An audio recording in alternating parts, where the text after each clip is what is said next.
তুমুল বৃষ্টি আর তার মধ্যেই যানজটে নাকাল শহর। মঙ্গলের সকালটা কলকাতাবাসীর কাছে যেন একেবারে দুঃস্বপ্নের মতোই কাটল। সোমবার রাতভর চলা বৃষ্টির জেরে জলমগ্ন হয়ে পড়েছে প্রায় গোটা শহর।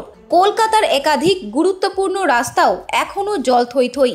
সোমবার রাত থেকেই দক্ষিণবঙ্গের আকাশে ঘনিয়ে আসে কালো মেঘ।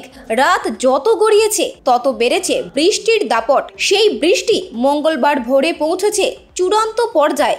আলিপুর আবহাওয়া দফতরের পূর্বাভাস অনুযায়ী দক্ষিণবঙ্গে জারি হয়েছে লাল সতর্কতা। গত 3 ঘন্টায় কলকাতা সহ একাধিক জেলায় হয়েছে মেঘ ভাঙা বৃষ্টিপাত, সঙ্গে প্রবল বজ্রবিদ্যুৎ এবং ঘন্টায় 30 থেকে 40 কিলোমিটার বেগে বইছে দমকা হাওয়া। কলকাতার অন্তত 7টি অঞ্চলে 1 ঘন্টার মধ্যে 100 মিলিমিটারেরও বেশি বৃষ্টি হয়েছে। কিছু এলাকায় 3 ঘন্টার বৃষ্টিপাত ছাড়িয়ে গিয়েছে 200 মিলিমিটারের গণ্ডি।